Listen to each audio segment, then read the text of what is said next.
So the intent of this video isn't to provide an entire rundown of the CreepsMcPasta's grooming allegations. There are already a few videos out there debunking Creeps' response, all of which I'll be linking here. Instead, what I want to highlight is Creeps' inappropriate behavior towards another young girl within his circle, a 14-year-old under the username The Darkmander. I've already discussed this individual in my original video on Creeps, including some disturbing aspects of her friendship with Creeps, including the extent of their communication on Skype, the at least 3 instances in which Creeps met this girl in real life. What other narrators and writers have you met in person? Other narrators? When it comes to narrators, I've met Mr. Creepypasta Jr., Miss Shadow Lovely, Miss Zombie Doll, the Darkmander. Oh, geez, who else have I? And the 2 audio Q&As that she featured in with Creeps and another popular narrator, Mr. Creepypasta. However, what I want to draw attention to is the story that he got this girl to write. A story featuring graphic depictions of this girl and other young girls within their circle having sex, and to which all available information points to Creeps being heavily involved with its creation. However, before actually reading the fanfiction, I want to give context to why this story is so disgusting and should be a cause for concern. I first found out about Creeps and Darkmander's friendship while doing research for my first video. In his response, Creeps tried distancing himself from his victim by claiming that he barely knew her or most of the other narrators in the Halloween collaboration she appeared in, The Street. Person was apparently in an old video, Pokemon Jessica, which, remember when Pokemon, Pokepastas were the biggest thing? And for a start, fair enough, that one's sole featuring that person, but that's also one I have no memory of organizing. It was probably in the same vein of, hey, I need a voice, and then someone comes forward. And the biggest tell is this Halloween special, where there's a long list of names, and there's some people I know. I remember Mr. Creepypasta, I remember Scarecrow, there's Junior in there. Some of the others, I have no idea who they are. And who's a Subat 28? And I daren't look for the channel, it's probably gone. Or if it is, it's going to be a relic. But, who are these people? So I looked into every single narrator in The Street and found that literally all of the narrators had deeper ties to Creeps, with their online history showing that Creeps regularly spoke with most of, if not all, of these people, and even met some of them in real life. And one of these narrators was the Darkmander. In fact, by the time that Creeps worked in tandem with the Darkmander to create this story, he had already known her for a few months. In a Q&A titled, "Would you like tea with that?", which features both Creeps and Darkmander, she makes explicit mention of having known Creeps since nearly the beginning of his channel, something which Creeps even affirms. So many times. It was Dash, also known as, what's his name again? I forgot. The Creepy Dash, only one of the biggest narrators is mine. The creepy. I basically was there when he was getting all famous and stuff, and he was banned over. I know. Famous in quotes. Then again, I am the same with Creeps. Yeah. I was there from the beginning. God damn it, Creeps, stop Creep. She also compares her friendship with Creeps to the dynamic that 2 other narrators had, Zombie Doll and the Creepy Dark, which is particularly worth noting because Zombie Doll claimed to have been inspired to start narrating by the Creepy Dark, and Darkmander responds by saying that it was the same between her and Creeps. So by the time that Creeps and Darkmander recorded this Q&A, they had been talking to each other for months. In fact, Creeps was apparently talking to her so much that he would even call her while she was at school. This is evident by her Valentine's Day video to Creeps, wherein she claimed that her biology teacher overheard Creeps talking to her on the phone and jokingly asked her if he was her boyfriend. But the point is we're friends, and we're good ones at that. And we've known each other for a while now, long enough that you've got a weird obsession with my cat. My biology teacher thinks we're together, and she doesn't really get the creepy in that, since she just overheard your voice on the phone. But no, you're just the awesome crazy guy in a Primark monkey hat. Now these are all certainly bizarre. A 21-year-old man talking to a 14-year-old girl for months on end? But it becomes even more disturbing when you take into account that Creeps actually met up with this girl a minimum of 2 times. The first being not too long before the writing of this story, in which they hung out with the aforementioned zombie doll, another young narrator who was only 16 at the time.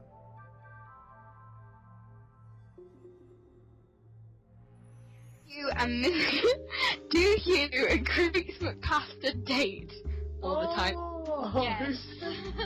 All the time, then. Kiss, kiss. What happened in London stayed in London. Wink. I was there too. Yeah, you made up that rule. Will.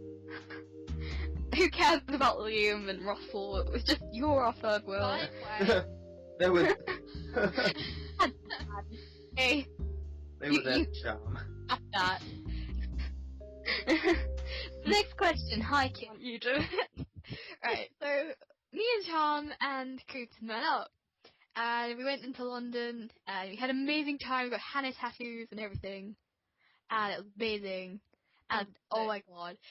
So we decided, to take a quick detour to, I say quick, quick detour to Covent Garden. And in Covent Garden there's like this soap shop or something. Yeah. And it's called Lush, and it's like the best thing ever. I don't know whether they have them in America or whatnot, but honestly, it smells so good in there. Oh. And we went downstairs to this like underground basement thing. There was like all this soap there, so we were like sniffing away, getting high off the fumes of this amazing smelling. And then suddenly we found ourselves like smothering Creeps' lips in like homemade lipstick. So we had like bright purple lips, and it was the best thing ever. And then, and then my friend Liam decided to get rainbow coloured lip gloss put on his face. Actually, that was my idea. I kind of thought. Oh yeah. And then we all just suddenly decided, to just smother our face in lipstick. So we all ended up with like, I was like Pichu, and then like Tom was like Pikachu, and we were just like, oh yeah, that's so kawaii. And it's like. While the second one was in June 2013 at a Creepypasta narrator meetup.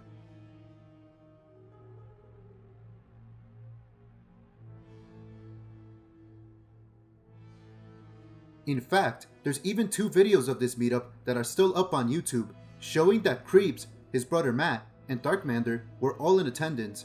And then over there off camera, which I cannot show you guys, is Creeps and his brother. And he almost jumped into the camera. Yeah, that's I'm trying not to get you, and you're just jumping in here. Film his feet. Film his There we go. And Creeps' feet, there you go. And his brother's feet. Oh, you want a bit of ankle too? What's interesting about these is that in his response to Komori's allegations, one of his major defenses was claiming to be very reserved and distant from other creepypasta narrators. And I know, you can even tell by my social media, I feel like I barely tweet, I barely post on Instagram, and my DMs are closed on both. Like, I don't talk to people. It's one of my weaknesses as a content creator is I'm very distant, like from fans, from other content creators. I don't have many friends. My friends, I can literally count on one hand, and even then it's probably less fingers on this hand. I really don't actually have many people I'm close to. I struggle to uphold connections. So the fact that this was going on while I was in a relationship is just another thing that strikes me as I can't even keep up one person. Like, it's beyond me to be able to do that. However, here he is, meeting up with a bunch of narrators, ones that he had been speaking to for months on end, and some of which also appeared in The Street, including Paranormal Mango, and of course, Darkmander. But what's more important is the actual footage and photos featuring Darkmander. First thing of note is for the majority of them, Darkmander is in close proximity to Creeps and his brother, particularly when they're huddled up in a circle at this one spot. Several of the photos taken here have Darkmander close to Creeps and Matt, which most likely means she sat with them while they hung out there. Even with the footage that doesn't have her in frame, there's still evidence to this because of 2 things. First is this green bag next to Creeps and Matt. In both of the videos, Darkmander is seen carrying this green bag, meaning it's hers and that she placed it there because she was sitting next to them.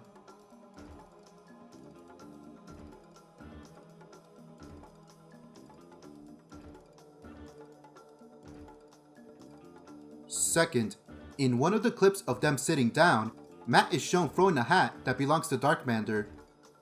Go ahead. Oh, that's really Should I be really scared right now? Probably. He's Go ahead. It's like, why is he doing that? Probably because she was changing spots from when she was sitting next to Creeps and Matt. Finally, there's also this clip where Darkmander is wearing the Pikachu hoodie Creeps wore to this meetup, and while the audio is super crunchy, you can make out one of the narrators saying, "He borrowed your jacket." There we go. Look, it's Charm. Hi, Charm. He borrowed a new jacket. Isn't that so charming? Creeps lending Darkmander his sweater and wearing her jacket is just so great. And it makes sense why Darkmander was so close with Creeps, considering that this meetup took place on July 2nd, 2013, months after she and Creeps recorded that Q&A in December 2012. Not to mention, they had already known each other for months when they recorded that, so they had known each other for even longer by this point, which is just really creepy for a guy his age to be doing. There was even a third potential meetup, with Creeps making plans to meet up with Darkmander and Zombie Doll at MCM Expo 2013. And while I can't confirm if they actually did meet up, it can be confirmed that Creeps, Darkmander, and Zombie Doll all went to MCM Expo, so it's fair to assume that they met up. However, it's the first of these meetings that is perhaps the most suspect. Creeps met up with these two girls, one of which he had known for months prior, and took them to soap shots, to get henna tattoos, and other activities that a grown man would assume a teenage girl would like. And their description of their playful soap shop date, with them and Creeps putting lipstick on each other, among other things, is really creepy. And this Q&A is not the only evidence of this meetup occurring, as they also go into detail about it in the Would You Like Tea With That Q&A.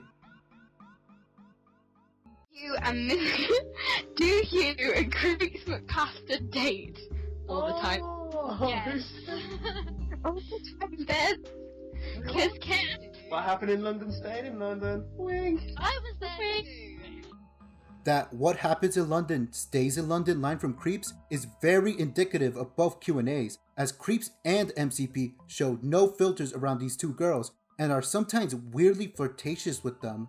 The next one is, if you were in a I can't even take this seriously because I know who asked it. If you were in a porno, what would be your scenario? I remember that. I wonder who asked that question. MCP. I got something I gotta show you guys. What is That. it? Have you seen this? Is it the dildo? Oh, I love this. Or is it Thor? What? It says. What would be your adventure with the Doctor? Well. Trip to the gynecologist. Not against the doctor. Alright, okay, so remember, I'm not seen No. Thor is the best, like, defense. No. No, we've decided. No, right. If you're having burglar problems, and like they come in your house and you got a baseball bat, they'll think, oh, they've just got a baseball bat. No, if you pull out a 24-inch, 12-pound horse dildo and smack them around the face with it, they're not coming back. Because how can they explain to the police just like, he slapped me with a 12-pound, 24-inch horse dildo? You can't. You can never live it down. He will retire as a burglar and become a good citizen. You'll be like, well, what were you attacked with? It's hard to explain. No, because imagine, because some burglars, imagine you've got burglar rings, and they're talking to the fellow burglars, and they're like, someone stopped me from burgling the house today. Oh, how did they do it? And they explained that it was a horse dildo with justice written on the side. You wouldn't live it down. Yeah, you have to write justice on it now, I've decided. And you have to shout like Batman, like, justice! Just imagine the noise it'll make. Number 6. From Speak the Devil, CreepsMcPasta. Oh. What do you think of that smexy CreepsMcPasta fella? I don't know. Another question from Mr. Creepypasta. Question 23. How big is MCP's D? Pretty handy. It is so massive, it is literally bigger than his house. It literally just leave it outside when he comes in, because it won't fit. The crud.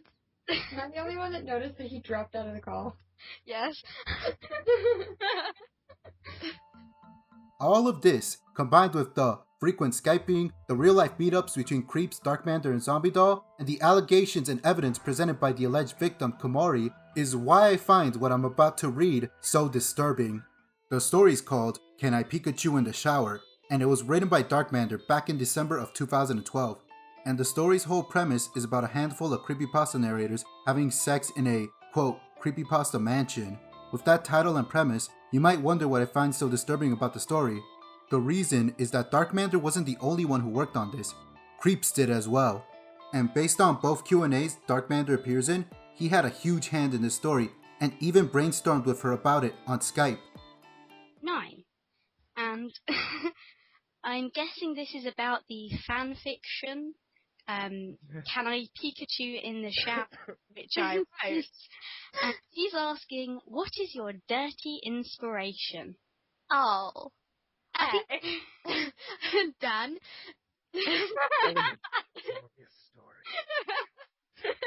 Okay. I'm sorry, I just slipped it in there. Okay. What is your dirty inspiration? My inspiration to write that story was a very, very strange Skype call with CreepsMcPasta's, where we were discussing various shippings. Yes, giggity. And he basically said, ship me with me. But then we figured that wouldn't really work, so we went for the next best thing, which was Scarecrow. And then we figured, why not write whole fiction and then just like trick her into narrating it? I'm sorry, Scarecrow, but it was so funny. It was It was so funny. For the record, it was all Creeps' idea, though. Yeah, which is totally his idea. It wasn't me. Okay. What would you want it to be about? Fanfic. All the shipping. I can make this happen. You do that, Tom. You do that. I will do that. I've done it You're the next. Scarecrow, I can do it with you. I can Pikachu in the shower too. Oh. We're equal. The squeakle. You're just slowly gonna make yourself into like the scumbag of the group, making it possible. Yeah, just shipping out. Why did I write? All of them. That. And now we're back to Pikachu in the shower. And meanwhile, on Creeps' second channel. Erotica, featuring Scarecrow 1719. And me, a 14-year-old girl. This raises an obvious question about just what the hell was Creeps talking to Darkmander about? And what about the prank against this Scarecrow individual, mentioned in both snippets? Well, Scarecrow 1719 was another narrator in their friend circle, with numerous collabs with Creeps and MCP, including an appearance in The Street, the same Halloween collaboration featuring Darkmander, Zombie Doll, and Komori. Creeps even commented on one of her videos as recently as 2019, is still following her on Instagram, and still has her on his featured channel page. However, she was also 16 years old back in 2012. Making it all the worse is the actual prank. Creeps tricked Scarecrow into reading the part of the story with herself in it by telling her that it was a fight scene, had her record her reaction, and then uploaded it to his second channel, Creeps Plays. And while the Can I Pikachu in the Shower video is no longer on his second channel, its description is still available on unlistedvideos.com. A description where Creeps further talks about his involvement in writing the fanfiction, and even defends pulling this prank on Scarecrow by claiming that she was okay with it afterwards, showing that even back then, people found it to be weird. Even worse is the gifs from the video that Creeps and MCP made and used as reactions. These gifs are the only remaining look at the Pikachu in the Shower video, and their facial expressions clearly show that Scarecrow is uncomfortable with what she is reading. And by pure coincidence, this chapter just so happens to be the first one in the story. So let's start off by reading the portion that Creeps tricked a 16-year-old girl into reading.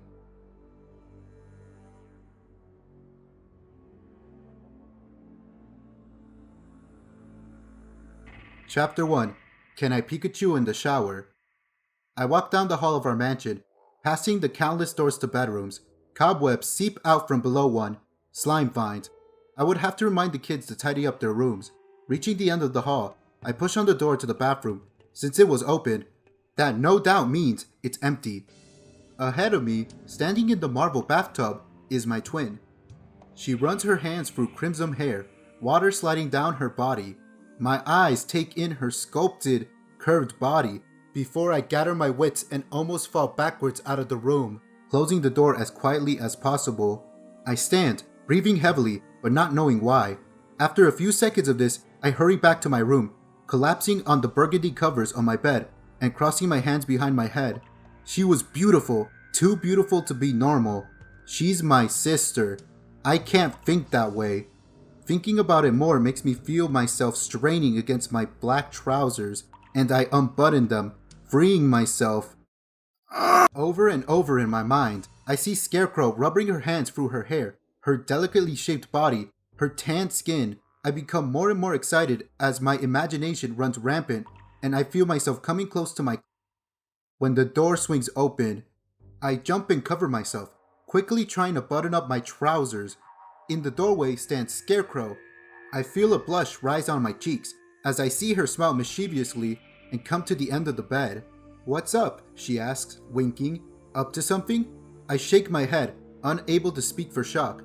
"Maybe I can help you," she says innocently. She walks slowly towards me and kneels down in front of me, knowingly giving me a perfect view down the front of her skirt. I feel myself throb and I let out a small moan as she loosens my trousers again and slides them down my legs, revealing me. Her fingers delicately run over myself, and I groan again, louder this time. I clasp her hand in mine. "Scarecrow," I gasp. We can't." She merely raises her eyebrows and slips off her shirt with one smooth motion. A small stilted grunt escapes my lips, and I lean back, propping myself against the pillows as she slides off her jeans and stretches next to me on the bed. Her hands slide up my waist, and I allow her to undress me, slipping the shirt over my head and my trousers down. "You're beautiful," I whisper in a husky voice. She smirks, and I take off first her panties, then her bra, admiring her body. Shifting over, I hold myself above her, inches away from her soft skin. I hear her breathing heavily. She wants this as much as I do. Lowering myself, I groan, and I hear her whimper in pleasure as I enter her. Slowly, I pull back out and in again. She pants, shivering with every movement. As I continue, I speed up, keeping a fast but measured pace as we both escalate into a...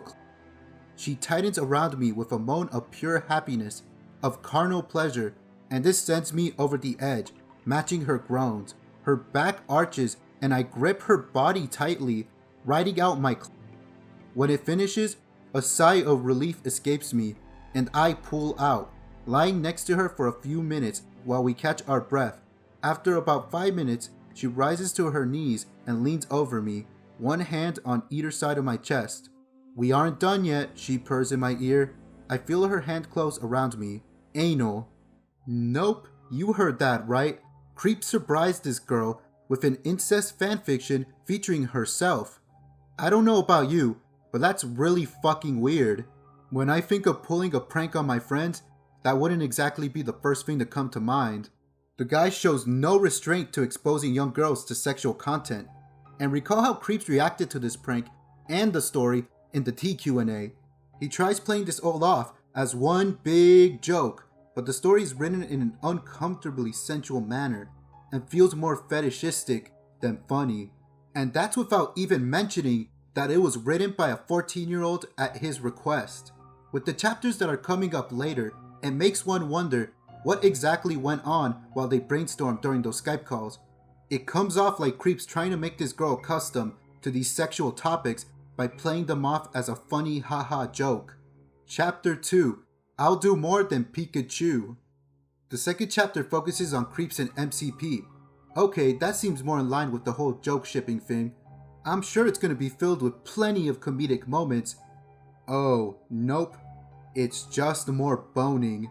Now, the third chapter is the most significant, as it is the one featuring the Darkmander herself and is the most repugnant to read due to Creeps and Darkmander writing the story together while Skyping, and the two several months long friendship and real life meeting prior to and after the story was written, and the mountain of evidence that he groomed a 12-year-old Komori back in 2012, the exact time frame that he was in contact with the Darkmander. It is also the longest chapter in this story, spanning several paragraphs more than the others.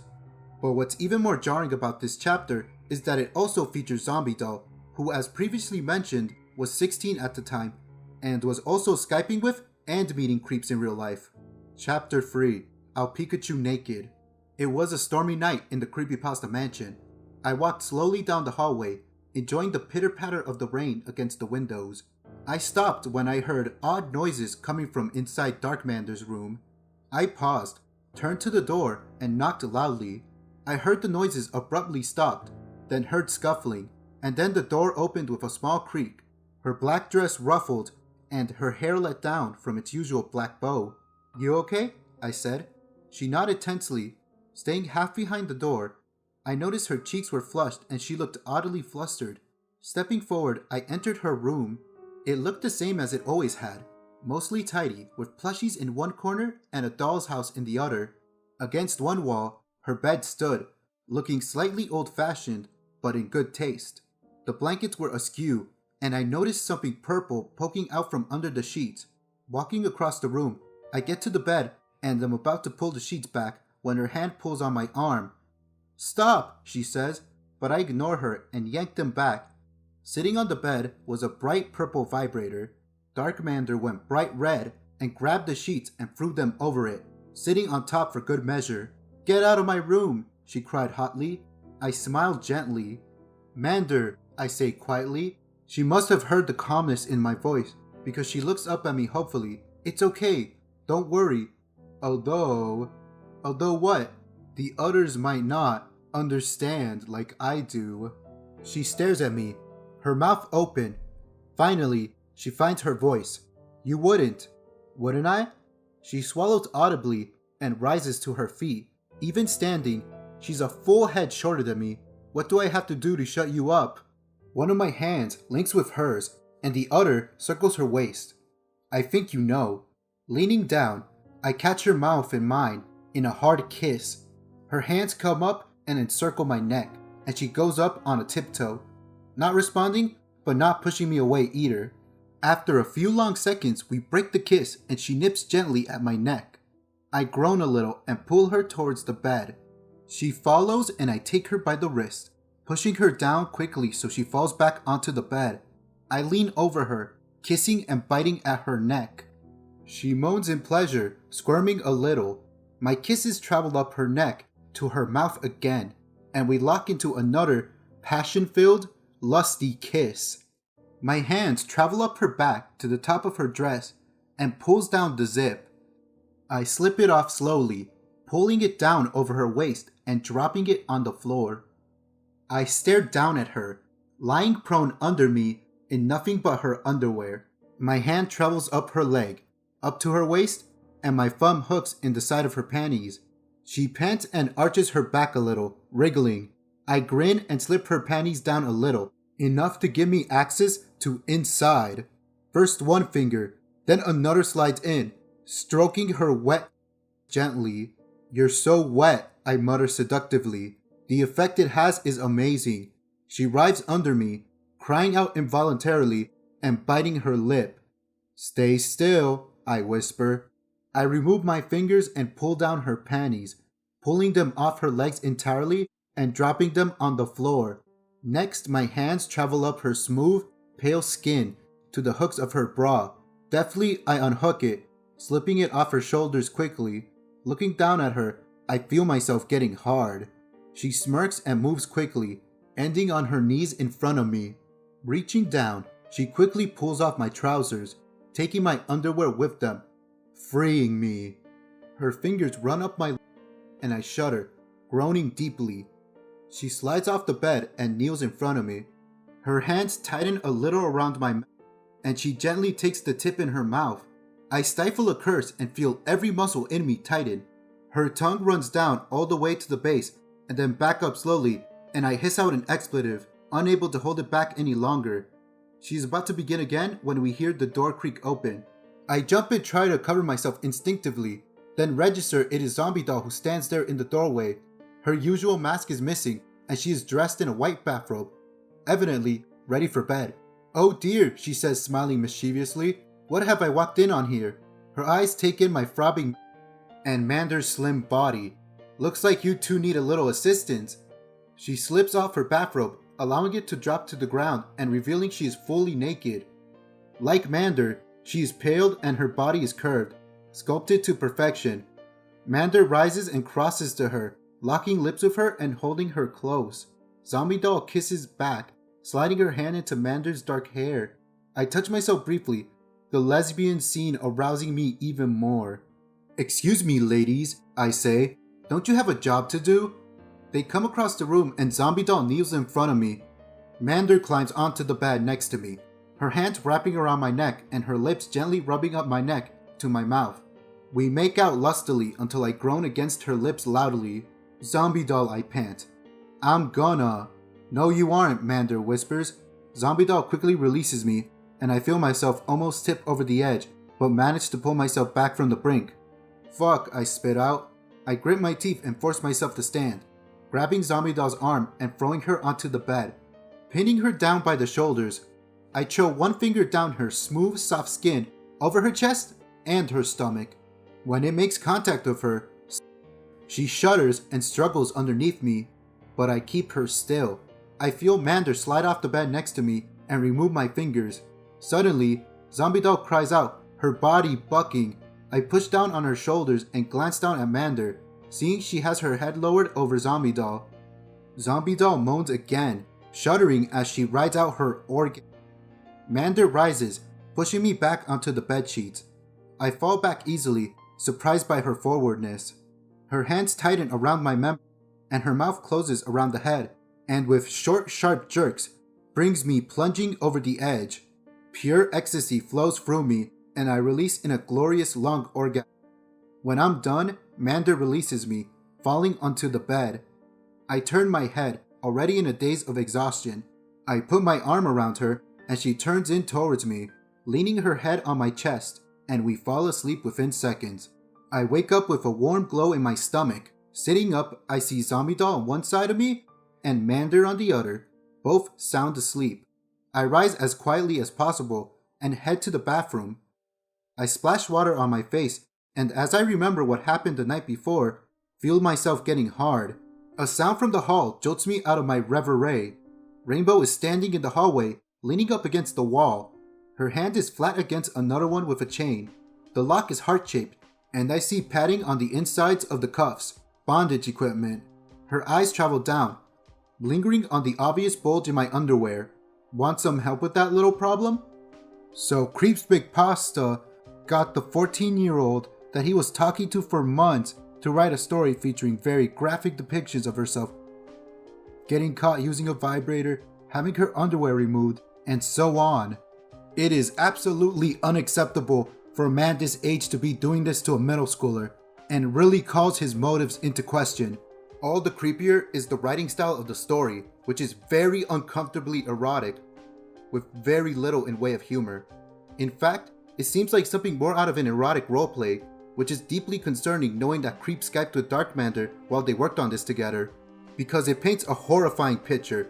Creeps had sexual conversations with a 14-year-old girl that he also met with several times in real life, and if Kumori is telling the truth, which all the evidence points to being the case, then Creeps' behavior towards Dark Mander and Zombie Doll should not be given the benefit of the doubt. If he really did groom Kumori, then there is no doubt that Creeps' motives for "Can I Pikachu in the shower" were fetishistic, and this child groomer met up with a 14-year-old girl he had sexual conversations with, along with other young girls he was inappropriate towards. It would mean that Creeps was actively preying on young fans like Dark Mander, Zombie Doll, and of course, Kumori. I've heard Creeps' fans claim time and time again that him grooming Komori was all in the past, that he learned his mistake and became a better person for it. It's a stance I've always found to be bizarre, as Creeps communicated with more girls than just Komori. This wasn't just a one-time instance, and it is downright naive to assume that someone who acted upon his attraction to children repeatedly would suddenly keep themselves in check, especially considering that he got away with it for a decade. There is little reason for him to suddenly want to self-correct when he has faced no consequences, and Creeps shouldn't be allowed to get away with this because he poses a genuine danger to his young audience. He doesn't deserve to have a platform that allows him access to young girls, nor should he ever be allowed at events allowing him to get closer to them, such as conventions. If this guy was preying on his fans at only 1,000 subscribers, then he sure as shit shouldn't be trusted with over 2 million.